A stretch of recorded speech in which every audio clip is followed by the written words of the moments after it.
Flies. All of us in the cattle business deal with them. In fact, they contribute to over $1 billion in potential financial losses to our cattle industry each year. That includes you. And before you repeat what you've always done, or get sold on the latest product from the feed store or rep, or get caught up in the latest all-natural methods, maybe it's time to reevaluate. They've got to be prepared and proactive this time of year, and it's not easy to do because you have to be forward in your thinking. Dave Boxler with the University of Nebraska-Lincoln is my guest today as we discuss the various fly control methods, from those that have been around for several years to some new emerging ways. Now, I'm not saying you're going to change anything, but at least you're going to have more confidence in the direction you're headed, or you might be considering options that do fit your management. Don't buzz off. Stick around as we talk fly control on this episode of the Working Ranch Radio Show.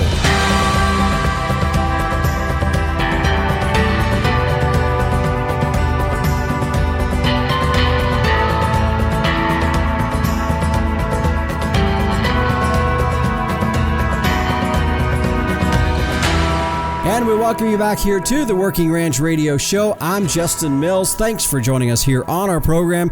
This is episode 118. We're glad to have you along for the ride here today.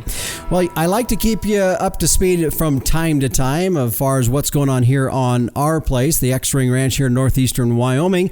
And as you know, for a lot, if you've listened for some time, we don't calve until a little bit later. We're just now getting started with the cows. The heifers started on Easter Sunday. In fact, when we had our first heifer calf that we know of, and that's a key part right there that we know of. Anyway, so I was sitting down over coffee early last week with my nephew Tristan that works for me, and we were getting all of our records put into our software program, so we kind of know what's going on, what's all calved, and kind of where things are progressing, hoping that the vet was right in his preg records, as we showed a lot of these cattle were going to be calving in the first cycle this year. And so with that in mind, we're putting things in, and notice we're more than halfway done with the heifers, which they're pretty much on track with the way they should be, but only noticed that we had only about 30 cows calving. So that day we were going to go out and move cows to different pasture, move the heavies into a different pasture. So when we got out there, now keep in mind, I've been demoted to the four-wheeler here temporarily as I'm trying to get healed up from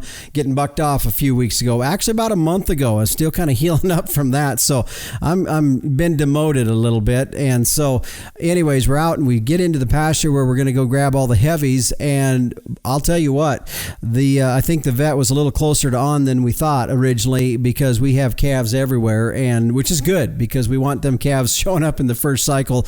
That's kind of what was the target when we started the whole process anyways. But anyways, we are full bore steam ahead, going full and strong and calving here on the X-Ring in northeastern Wyoming, and hope you all are getting along in your spring work as well. On our program here today, we are talking fly control. As we said in the opening, we all deal with it. Yep, it's just how you're going to deal with it. What are you planning to do? Today's program, I think, will help you along those lines, just to think through that. Like I said, you might listen to today's program and not change anything you've done. It just might give you more confidence in what you have been doing. But I think you're going to hear some things that are educational. I figured, for myself, I've been around cattle my whole life for the most part, and thought I knew about everything there was and the different various means of fly control that are out there. But I found it very educational for myself as well, and I think you will be today. Dave Boxler, who's an extension educator with the University of Nebraska-Lincoln out of the West Central Research and Extension Center in North Platte, is joining me here today, not only as a guest, but also he's done quite a bit of research as well on this particular issue. So I thought he would be a good guest to have on our program here today. So that will be later on. Of course, meteorologist Don Day will be joining us in the latter half of the show today to give us a look at our long-term weather. Quick thank you to our sponsors here today. Allflex cattle identification and record keeping should be easy. So now you can tie your visual tag and your EID tag and your genetic data to one management number with the Allflex match sets. You can find out more by going to their website at allflexusa.com. And Inherent Select from Zoetis, providing commercial cow-calf producers with genetic insights to make replacement female selection and breeding decisions. You can find out more at inherentprogress.com. And speaking of fly control, well, MLS tubs, don't gamble with fly control this summer. MLS tubs are a sure bet. All kinds of tubs for all kinds of needs. need. You can find out more about MLS Tubs at mlstubs.com. Well, now it is time to check in with the Captain Tim O'Byrne, publisher and editor of Working Ranch Magazine, for this week's edition of Tim's 2 Cents. Hey Justin, hey everybody out there in Working Ranch Radio Land. Let's talk footwear for your stirrups. Now, there's a reason why us big outfit cowboys always wear a high-heeled underslung boot with a shank in it and a thin leather sole that you can easily kick out of or roll out of if you get accidentally hung up. It's not just going to happen with your broncs either. It's going to happen with any horse you happen to ride. He could slip and fall, kind of unseat you a little bit. Next thing you know, you're going off, and you do not want to get hung up. It is potentially tragic. I have seen it. So what we want to avoid is any of these boots with the big, thick, heavy, crepey sole, rubbery sole. It's like those boots are made for doing stuff on the ground. And then us big outfit cowboys would never we don't even walk with our good riding boots because we don't want to wear out the leather sole. As soon as we get off our horses, we change into our, whatever you want to call them, just farmer boots or whatever, and do whatever it is we need to do, shoe a horse or go fix fence or whatever. We do that. Also, our spurs are set on those boots, and we rarely ever take them off the boots, and then we just kind of set them aside when we're done riding. In the wintertime, we change over to our packer boots and whatever you got for a boot, but a winter stirrup, which is a little bit wider, a little bit lower, and you don't stick your foot in the entire way, and you got to be careful about that too because you're on slick ground. So that is my Tim's 2 cents today. Pay attention to the footwear that you have in your stirrup because you do not want to get hung up. Back to you in the booth. All right, thanks, Captain. And yeah, absolutely. You know, for ourselves, for our kids, good advice on what we're wearing on their feet. And that can happen so quick that you don't even know.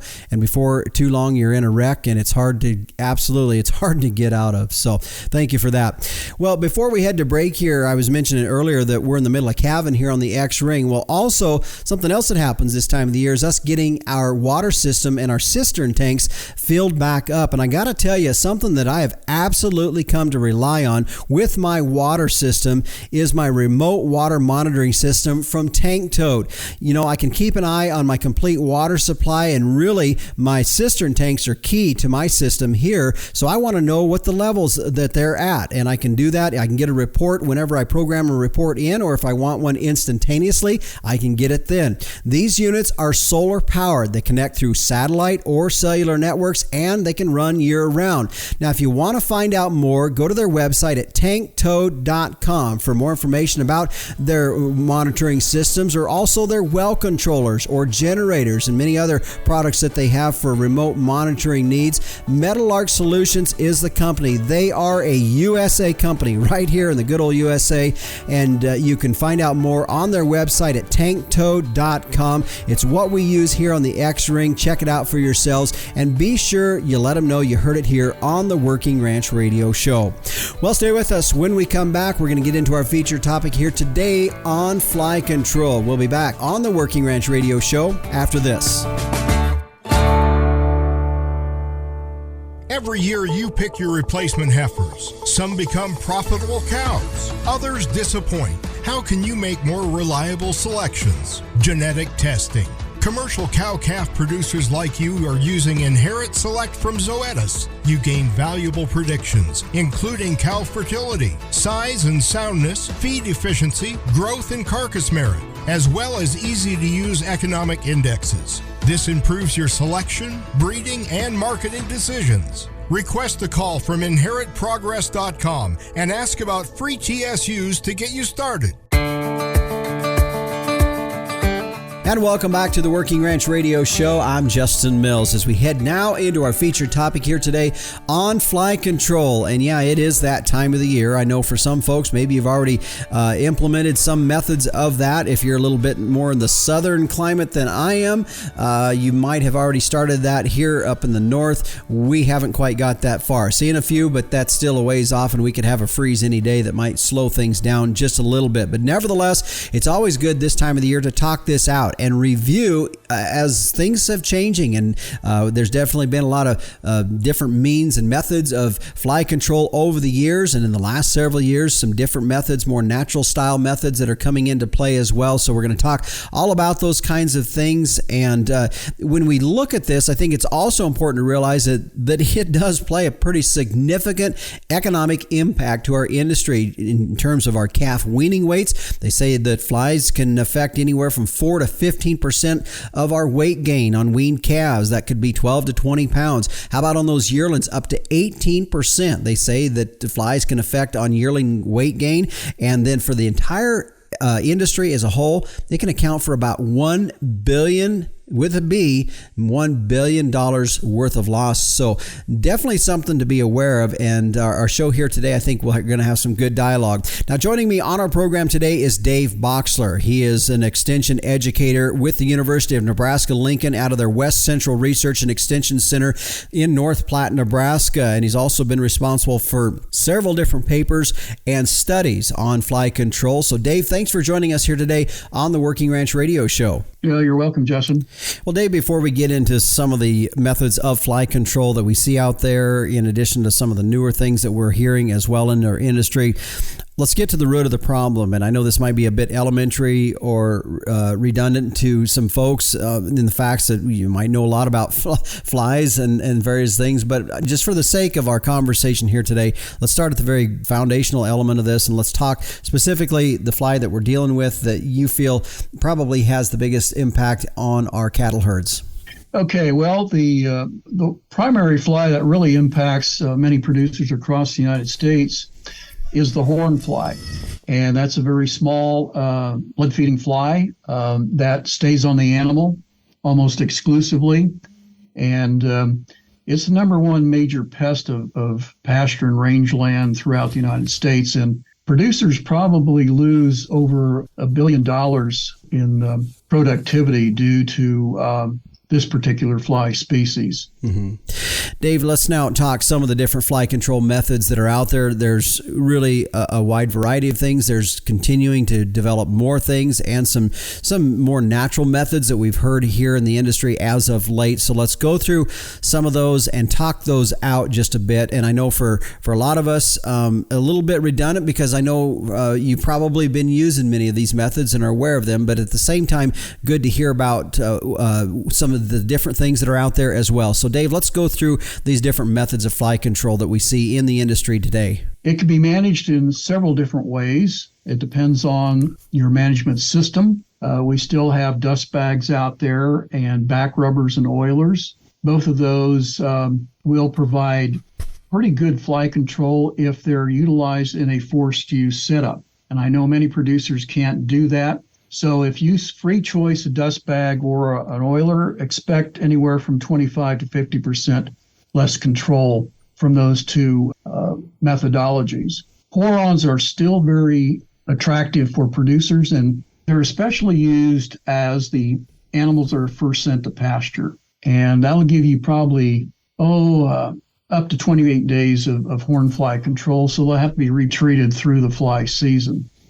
One thing I do want to talk about is that some people will use a ivermectin type product. Mm-hmm. We call them MLs for applying pour-ons this time of year. And they can be actually pretty negative against the dung beetle. So I would avoid using any of the MLs between May and October 1st for fly control. Mm-hmm. We've seen a real increase in interest in animal sprays over the last 5 to 10 years. And many producers are utilizing utility vehicles with low pressure sprayers and are going out and applying products to their cattle in the pasture. and that'll provide anywhere from 7 to 14 days. Here in Nebraska, we've also been utilizing another delivery system, and it's a mist blower sprayer. And here again, it's a little bigger unit than a low-pressure sprayer, but producers will drive out into the pasture, spray their cattle, and then move on to the next pasture. So it's been pretty well received, and something that if you don't want to use a low-pressure sprayer, you might look into a mist blower type sprayer. Mm-hmm. Oral larvicides or insect growth regulators are still very, very widely used, and they work by killing the developing hornfly larvae in the manure. And some of the common products are Altocid, Raybon, and Dimilin. And it's usually presented either in mineral blocks, tubs, or loose mineral, and sometimes salt. The issue that we have with oral larvicides is that you have to ensure steady consumption. The cattle have to go and eat the salt or mineral on a regular basis, and I'm talking about at least every 2 days. Mm-hmm. The other issue tied to this type of delivery system is the fact that we do have hornfly immigration, and where we get flies from a neighboring herd, and the flies will be actually being emerging or hatching from manure pats in other pastures and moving on to your animals that might be receiving the oral larvicide. And sometimes that immigration masks the effectiveness of these types of products because the oral larvicides have no effect on adult flies. So that's something to keep in consideration. And also, to increase the effectiveness of these, you really should deploy them at least 30 days before fly season. Mm-hmm. So those are something to keep in mind. Yeah. Dave, definitely one of the methods of fly control over the years that a lot of folks have used have been fly tags. Let's talk a little bit about those. Insecticide ear tags are still fairly popular. I know some producers have kind of shied away from them because of some resistance issues. There still are a number of ear tags out there that will provide pretty decent control. The thing that is of concern when it comes to using insecticide ear tags is application timing. Some producers go to grass early, so they want to put that tag in late April or early May, and that is really too early. I prefer to see the ear tags applied late May or early June, which ensures the most response from that input of that ear tag and get the longest period of control. So also, if you're dealing with a face fly issue, you need to tag the calf also. And certainly I encourage people to follow the label instructions on the ear tag boxes. Mm-hmm. Follow them closely. We do have another delivery system that is really designed primarily for the smaller producer who cannot gather their cattle and pen them up. And that's a compressed air application device. It's like a paintball gun, and it will shoot a capsule out with insecticide, and it'll provide anywhere from 10 to 35 days of control. So that may be something for the smaller producer to look at. Mm-hmm. Dave, let's look at now at some different methods that maybe would be considered more in the natural realm of things here for fly control. Well, there is a mechanical trap that was designed in 1938 by a gentleman by the name of Bruce. It's called the Bruce Walk-Through Fly Trap, and it is a wooden structure, and it's about 10 foot long in the trapping area. And it has a series of strips or made out of canvas or carpet that knock the flies off the animal as the animal walks through. And since flies are attracted to light, the flies will either fly up to the top and get trapped or to the sides of the trap. And here again, like the dust bags and oilers, it works best if the animals have to walk through it to get to water or mineral. Mm-hmm. And it can reduce hornfly numbers up to 50%. A colleague of mine in North Carolina last year looked at it, and he reduced hornfly numbers by 41%. And it was significantly below the hornfly numbers that were on the untreated group. So It may not be for anybody or everybody, but it might fit some people's management style. And I've had this year so far about 6 people reach out to me from all over the country wanting the plans for building this particular fly trap. Well, it definitely sounds quite interesting for sure. My guest today is, we're joined today by Dave Boxler. He is with the University of Nebraska-Lincoln as an extension educator in their West Central Research and Extension Center. When we come back, we're going to talk more about some other methods that you're probably hearing rumblings about, anywhere from garlic salt to apple cider vinegar to also genetics. We're going to talk more about that when we come back here on the Working Ranch Radio Show.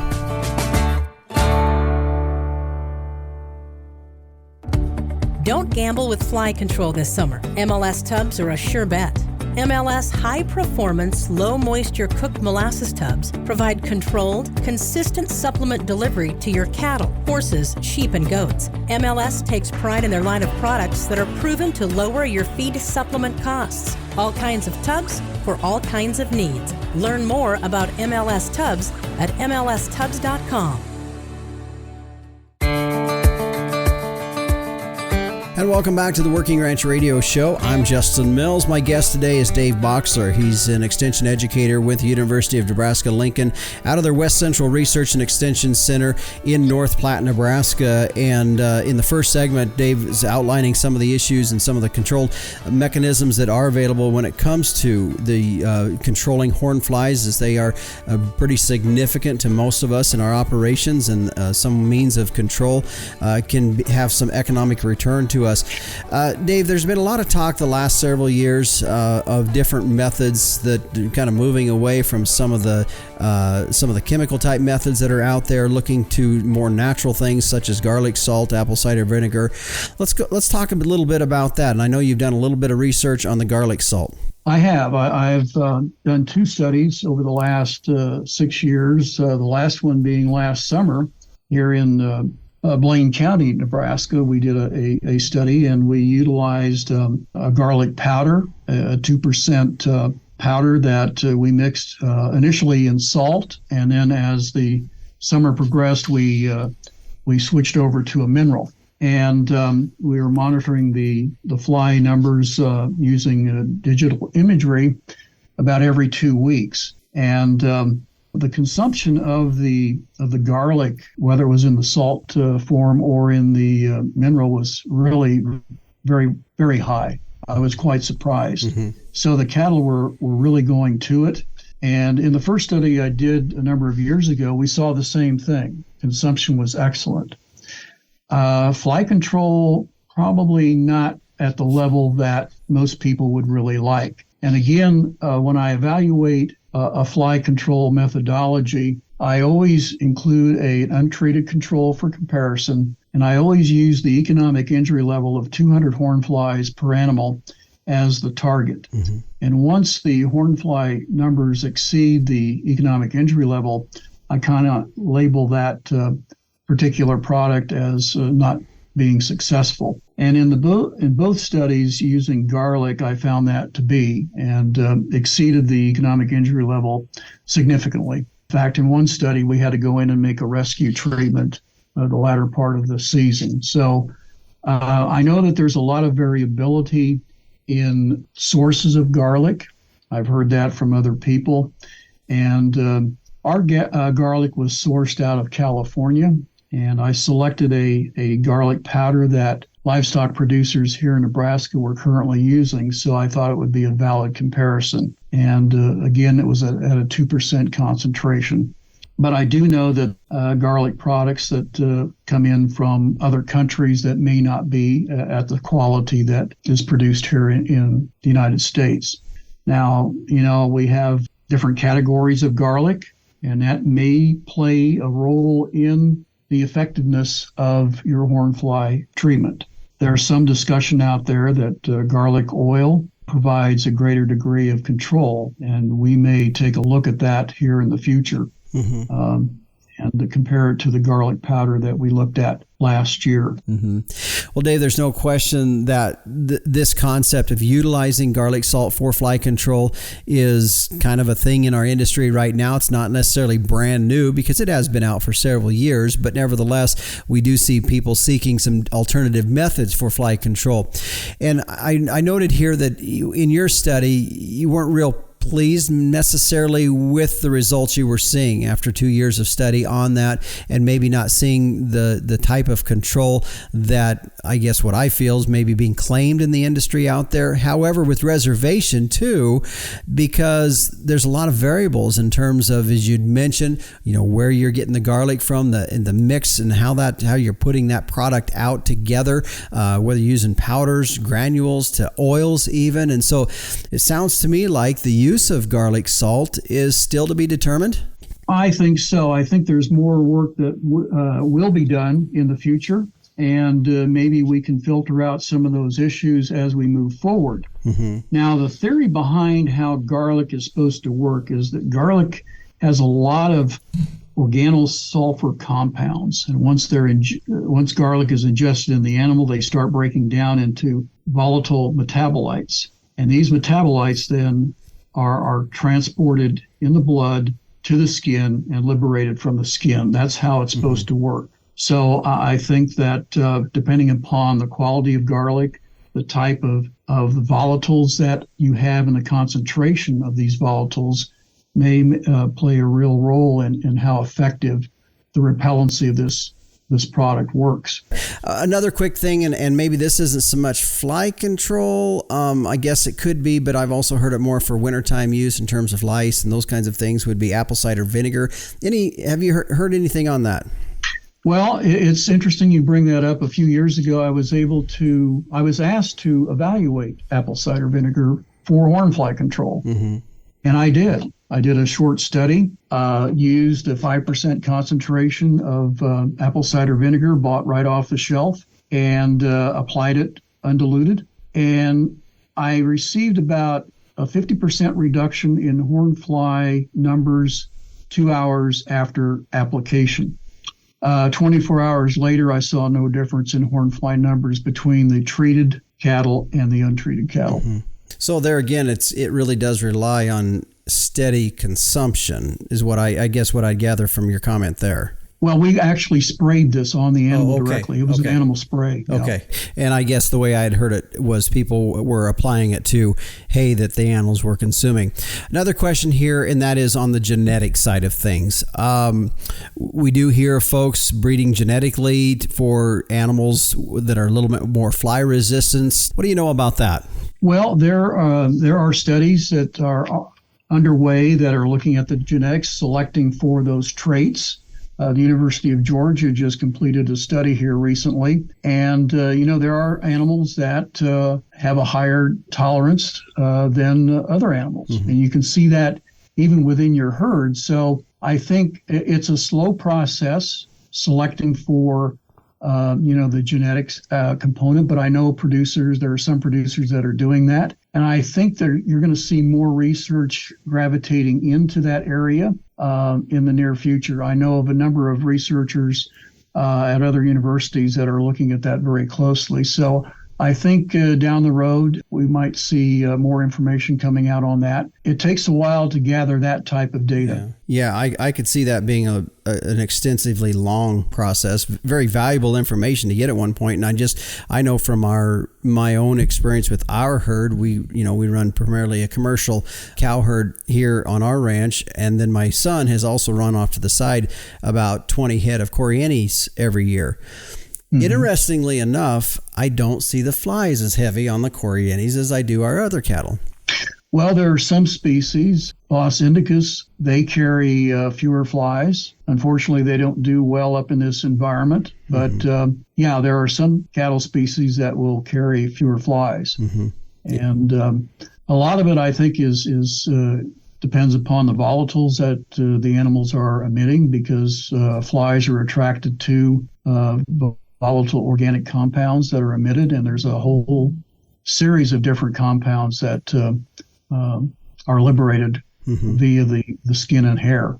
Mm-hmm. So We tried to do a little bit of that type of work a few years ago, where we were trying to capture some of those, and we did capture a few compounds, but we weren't able to get them identified. It's a very expensive process, but we do know that bulls always carry a larger number of horn flies, and that's because they have a higher level of testosterone. Mm-hmm, mm-hmm. So lactic acid is another component that is an attractant for flies. So as we navigate through looking at the genetics of the animal and selecting for these genes, we'll find more and more information out that will help us to manage this fly. Mm-hmm. That'll be interesting as that continues to come out. My guest today, Dave Boxler. He's an extension educator with the West Central Research and Extension Center in North Platte, Nebraska for the University of Nebraska-Lincoln. One more segment with Dave when we come back, and I want to talk a little bit more, expand a little bit more, a bit on similar to what we were talking about, such as what about the health of the animal? How does that play into overall fly control and just maintaining, keeping some resistance that way? We're going to talk more about it when we come back here on the Working Ranch Radio Show. You know, big cows come with big feed bills, which is why smart genetic selection can pay off in your cow herd. Did you know Simmental-influenced cows are an average 74 pounds lighter at maturity than Angus-sired counterparts, according to a recent U.S. Meat Animal Research Center study?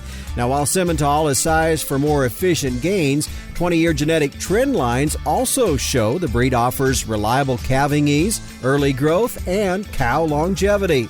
That's a balanced herd built for profit. SimGenetics, giving you more per head, period. Stand strong, Simmental. And we welcome you back here to the Working Ranch Radio Show. I'm Justin Mills. Our subject here today is on fly control. And yeah, it is that time of the year. It's a subject that always comes up, it seems like, this time of the year. Maybe for folks in the further southern area climate, maybe it's been a little, been on your mind a little bit longer than for those of us up north, that we're still in areas where we can get a freeze at night. And that kind of has a tendency to slow the bug population down just a little bit. But nevertheless, it is a subject that, as we talked about in the first segment here today, the economic impact is pretty severe to our industry as a whole, and it can be detrimental to our herds as well. My guest today is Dave Boxler. He's an extension educator for the University of Nebraska-Lincoln. He's out of North Platte, Nebraska, which is where the West Central Research and Extension Center is there for the University of Nebraska. And Dave, as we were talking in the previous segment about some of the genetics that some folks are exploring and looking at ways that breeding animals that have that natural resistance to flies. And it got me to thinking, as you were also talking about things that do draw flies in, such as for bulls. We always see bulls just covered in flies due to the testosterone. And then, of course, lactic acid also brings in flies on these cattle as well. And I can't help but think, really, the type of animals that also draw a lot of flies are sick ones. And so when we look at from that perspective and looking at, having good, healthy animals, which, they need to be on a good mineral program more than likely, making sure they're getting those right salt intake, and those kinds of things really are another factor in effective means of fly resistance. Well, certainly, if you maintain your animals in a healthy mode, that's going to help reduce the impact by the fly. What's interesting that you bring this subject up, we're actually looking at animal stressors, and one of the stressors that you can measure is cortisol. And we do know that there's been some research done in Europe that shows that increased fly numbers on cattle will increase cortisol levels, which will then increase methane levels. So what we're actually trying to do in a preliminary study this summer is actually see if we could correlate horn fly numbers to increase or decrease levels of cortisol. And we're going to be trying to measure these cortisol levels 3 different ways. We're going to take blood samples. We're also going to take smears of saliva. And the one measurement that is going to be the least invasive is actually sampling the manure. Mm-hmm. Mm-hmm. And we think that what we're trying to do is correlate those cortisol levels to different fly populations. And rather than using a static economic injury level, we could use stress levels to indicate what our populations are and how they affect the animal overall. The industry is certainly been targeted by a number of people, indicating that the cattle are producing a lot of methane. Mm-hmm. And we're wondering if some of these fly populations might be contributing to that issue. Mm-hmm. That would lead me to down a road. And I wasn't necessarily going this way as when I was first going, but when we talk about cortisol, that's related to anxiety in our cattle. Then it really comes back to maybe some management methods in terms of keeping the stress down in them cattle that can also elevate their self-immunity to these flies. Well, certainly if you can reduce stress levels, you're certainly going to make a happier animal. And, one of the stressors is heat. Mm-hmm. And we're also going to be looking at heat and flies as an element of stress on these cattle. And as soon as an animal gets stressed, it changes its behavior. And these cortisol levels fluctuate depending upon where the animal is, how stressed it is. So managing the animals in a least stressful way certainly would be helpful. Mm-hmm. Maintaining a good, healthy diet and minerals and whatnot is very important. It's no different than human beings. Yeah. If you provide the right nutrients to humans, they will be healthier. And the same thing applies to cattle and livestock. Mm-hmm. Dave, as we're talking about this, one of the things that I just can't help but think, and I think this is one of the reasons why us as ranchers sometimes, like in my mind, I've got, okay, this is what I'm going to do for fly control, or this is what I'm choosing to not do because I want to go down a, maybe a lower input route, and I'm concerned about, dung beetles and various other things. But every year I come back to this and I have to reevaluate because there really are a lot of variables. When you look at things like as you were just saying there, heat being a stressor, which we all deal with heat at different times of the summer, but there are some summers, it's just a hot, dry summer. Mm-hmm. And every year there's what I see with fly control is, boy, it's almost a decision you got to reevaluate every spring because there are so many variables. Well, a good example of that is this spring that we've going through right now in 2023. It started off very cold. We had spurts of warmth, and then it cooled back down. So if you're trying to plan your fly control based on the weather, it can change very quickly. Mm-hmm. And, like producers, like that example I gave, producers applying their air tags in late April, well, you get a couple snowstorms on those cattle. Mm-hmm. And then now it's going to turn off hot, and you're going to see fly numbers really increase very quickly. So they've got to be prepared and proactive this time of year. And it's not easy to do because you have to be forward in your thinking. Mm-hmm. And sometimes that's difficult based on Mother Nature. Mm-hmm. One of the other things, and you talked about it, I think, in the first segment, maybe when we were talking about different methods of control, and Alticid being a method of through the consumption and the larvae in the cow pats there. And that was whether the neighbors are doing anything to control their flies. And I feel like that's a big deal. It's a big factor, absolutely. And actually, the situation we described, it can actually impact any fly control method that you've selected. If you get that huge immigration of flies in from your neighbors, I don't care what you're using, it's going to be impacting the performance of whatever you're using on your cattle, mm-hmm. whether it's a feed through, an air tag, a spray, or dust bag or oiler. It can affect all of those. Mm-hmm. So I would encourage, and I talk about later in the season when we have huge increases in horn fly numbers, and I encourage everybody to do something to reduce the pressure on those animals. 3,000 horn flies over 90 days can withdraw a gallon of blood. So, when you have thousands and thousands of flies out there, it's changing the behavior of the animal, it's impacting productivity, and it's impacting your pocketbook. Yeah. Well, and that's the bottom line. You want to provide good animal welfare, and you want to increase productivity. And to do that, you need to provide some type of fly control. Mm-hmm. And I think, Dave, that's, as you and I were talking before we started on air here, that's always where I've struggled just a little bit, because there's no shortage of products out there that we can look at to put these cows on, put on the cows, go through the cows. And for me, it's a matter of, I know I can do a lot of these things, but boy, it's got a pencil too. I mean, it's got to make sense from an economic standpoint. Well, beef prices are fairly high right now. Mm-hmm. There's a tendency now that they may fall a little bit, so you need to squeeze every bit of profit out of that animal as you can as the market fluctuates. And if you can put on a few more pounds, at weaning, 10 to 15 more pounds, that's going to impact your bottom line. Mm-hmm. And I think sometimes we forget about the animal welfare aspects of this. And you can see animals out there really hurting, especially when you get a combination of huge populations of flies and heat. You'll see them, if they can run to a body of water, they'll be standing in the body of water to get away from the flies and cool down. Mm-hmm. Well, that's stress, that's costing you money. And that's, so you got to look at it from several viewpoints, in my opinion. Dave, as you look ahead, and we talked about some of the different methods that are out there, and of course you can't talk about some of the fly control methods that are out there unless you're also talking about some of the resistance buildup that has happened over the years. As you look ahead in the future, what's some of your concerns for fly control, and what do you think needs to be done?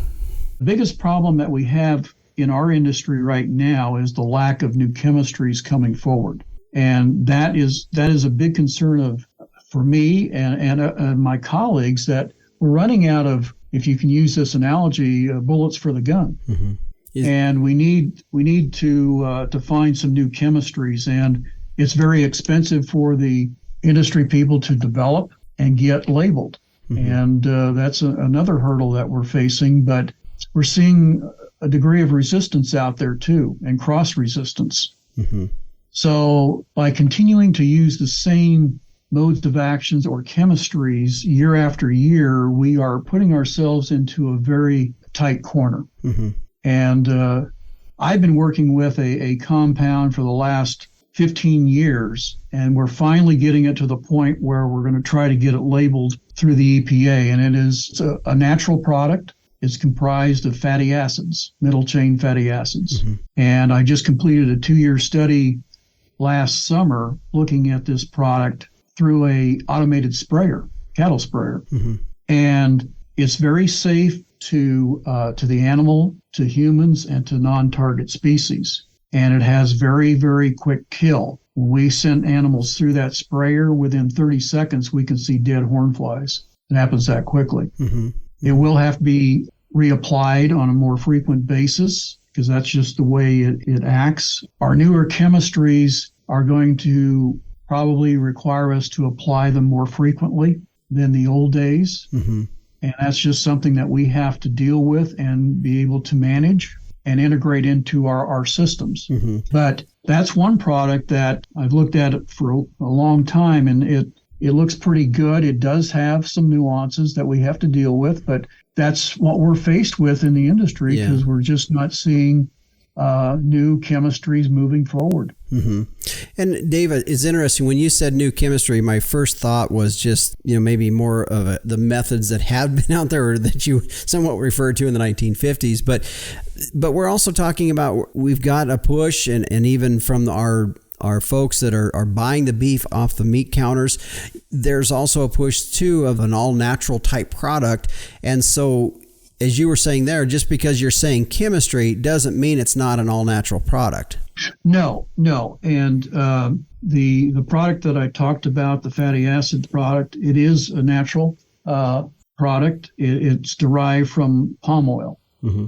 And the formulation that we were using was comprised of a C8 and C10 fatty acid, which are middle chain fatty acids derived from plant-based products. And it will be recognized in the organic industry, so our organic producers will be able to use it. And I'm hearing a lot of people that are certainly looking for the natural products or the greener products. And this is certainly going to be one of those. We're also looking at other fatty acid products that have a few different components to them. And we're going to be exploring those products here in the near future. So I think you're going to see more research done into natural control products here in the future, because that's what our industry, or at least our consumers, are really advocating. And I can understand that. Yeah, yeah.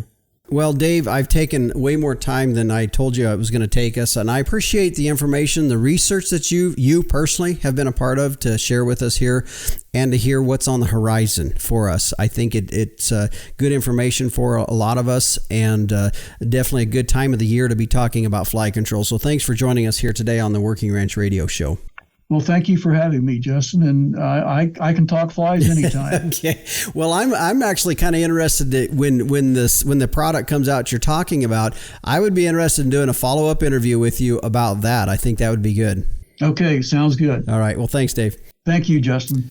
And again, my guest today, Mr. Dave Boxler. He is with the University of Nebraska, Lincoln there in North Platte at their West Central Research and Extension Center. I appreciate him joining us here today to talk on this subject of fly control. And I think it's one of those things oftentimes every year we'll just kind of do what we did last year. I mean, we know there's some resistance changes that we have to do and maybe change up some tags, has been the case for those of you that tag. But at the same time, it's kind of one of those things, either, we just kind of do what we did last year, sort of a mentality with it. And I think today's show, more than anything, maybe cause you to step back a little bit and reevaluate that from a standpoint of what is effective, and also understanding that it really does have some financial ramifications to us as ranchers. So I hope you found the information useful today. And again, if you want to go back and listen to it, head to our podcast site at workingranchradio.com.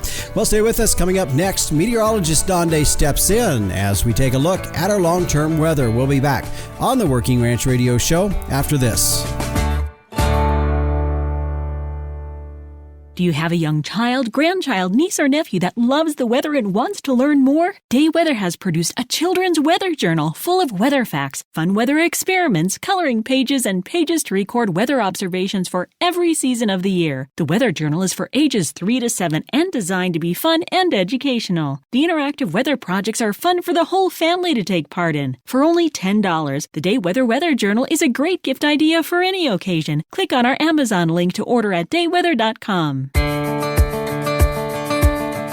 Welcome back to the Working Ranch Radio Show. Justin Mills here with you as we head now and take a look at our long-term weather today, brought to you by Allflex. Cattle identification and record keeping should be easy. So now you can tie your visual tag and your EID tag and the genetic data now to one management number with the Allflex match sets. If you want to find out more, go to their website at allflexusa.com. And joining us now with a look at our long-term weather, as he does each and every week, is meteorologist Don Day. And Don, we always like to look ahead in our weather forecast, but real quickly, the last week or two, I should say, we've seen some good rains falling across portions of the country that have really needed it. Now, whether they got it in time or not, and that was a story I'd read about the Southern Plains and some of that winter wheat area, that whether they got it in time or not is still yet to be determined. But nevertheless, moisture will take it when we get it. Yeah, timing is everything sometimes, and sometimes the stars don't all line up. But if you're going to break a drought or a very long dry cycle like we've seen in the Southern Plains, you got to just be thankful to get it when you get it. And while it may be a little late for some areas, there's also some areas getting rain, especially across portions of the Central Plains, the Dakotas, Nebraska, especially Nebraska, and parts of eastern Colorado and eastern Wyoming, where the timing is pretty good on these badly needed rains. And we're also looking at the rain maybe being too much of a good thing for folks up in North Dakota trying to get out and get some planting done. It's either been too cold or too wet, and right now it's getting too wet again. Yeah. When I look at this, and a lot of the weather moisture-wise has really been in the area just west of the Continental Divide out into not quite maybe as far east or close to the Missouri River in some ways, but when we look further east, it's been abnormally warm to me, it looks like. Yeah, well, it has been, although, I mean, there's been some ups and downs like you normally have in spring. But, you mentioned that west of the divide is where it's really been wet all winter and into the beginning of the spring. But there is a bit more of a focal point for the weather to be a little bit more wet in the north central, and south central areas of the U.S. And that's going to benefit parts of the western Corn Belt. But there are some areas in the eastern and central Corn Belt that could get a little bit of a moisture deficit. Mm-hmm. So we are looking at here over the next week, a little bit of rain getting into those areas, spreading a little bit more to the east. But I'm cautiously optimistic there's going to be more rain in the southern plains, in the central and northern plains, and also in the western high plains east of the Continental Divide. So some of those areas that have been suffering the driest weather are going to continue to have some better chances. Well, I truly hope so. I'm one of those areas. I'm not necessarily in the southern plains, as we know, but it's been a little dry here, and I hope the moisture that we've had this next week will start to siphon a little bit more coming down. So when we look at that, we start looking into the latter half of May. How does that look as compared to where we were at in the first part of May? Well, what is interesting about the second half of May is that I don't see any areas that are going to be, let's say, on the far side of the ledger of really cold or on the far side of the ledger really warm. It looks like we're going to go into the second half of May with a fairly typical pattern, which means there is going to be warmer temperatures on average across most of the central and western areas of the United States. And if we do see dry periods, they're not going to be too long. I do think shower and thunderstorm activity really in many areas from the Corn Belt to the Western High Plains and Rockies will be common. And I do think there could even be some late May moisture still possible in the Great Basin states, even parts of California as well. And if that's the case, as we go into the month of June, this is a good thing. What you want in the month of June is some decent soil moisture, if you can carry that over from May, and not jumpstart into summer with anything real hot. And at least at the moment, we don't see that. Mm-hmm. Well, I have to tell you, as we've talked about here, I do keep pretty good accurate records of fog, and I'm showing June with a lot of fog events. However, I showed April with a lot of fog events. Now, and I've always told people that's significant weather events. It doesn't necessarily guarantee moisture, but it's a change in the weather pattern. And I'm hoping for June that it's actually going to indicate moisture coming instead of just a change in weather. Right. And sometimes it's not exactly in your neck of the woods where that fog forecast will work out. I mean, April brought some tremendous snowstorms, 2 or 3 of them in the region, but not necessarily right on top of the areas that had that fog forecast. So, it's an indication maybe of what's to come down the road. So we'll see. The long-range modeling is hinting that June is going to be at least have the potential for wetter than average conditions for many areas of the U.S., especially the middle part of the country. So this pattern change we've had here lately may be an indication that could certainly be a possibility looking ahead into June. You bet. Well, that's good because it's nice to go into July with a little green instead of going into July with brown. Yeah, this, the next 6 weeks is really, really critical for a lot of the U.S. In terms of getting that spring moisture. So when you get into summer and you have some of those hotter spells, they're not so hard on everything and not so hard on the rangelands and not so hard on the end. You bet. All right. Well, Don, appreciate the update here on our long-term weather forecast. Thank you. And again, that was meteorologist Don Day with a look at our long-term weather. His website can be found at dayweather.com. And from there, you can also find that link to his daily video podcast that I find very valuable myself as I watch it on a regular basis. You can take a look for yourself as he kicks that out every Monday through Friday morning. Well, stay with us. When we come back, I'll give you a heads up of what's in store for next week on the Working Ranch Radio Show. Stick around. We'll be back after this.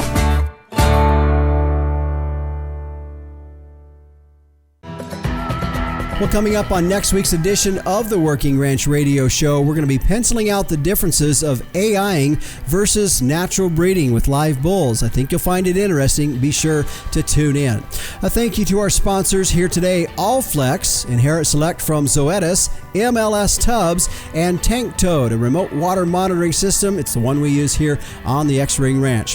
The Working Ranch Radio Show is a production of Working Ranch Magazine, branded #1 by America's Ranchers. If you'd like to get a hold of me, my email address is justin.workingranch@gmail.com. Be sure to join us next week at this same time, same place, on your favorite podcast provider. I'm your host, Justin Mills, and until next time, keep your chin down and your mind in the middle. So long.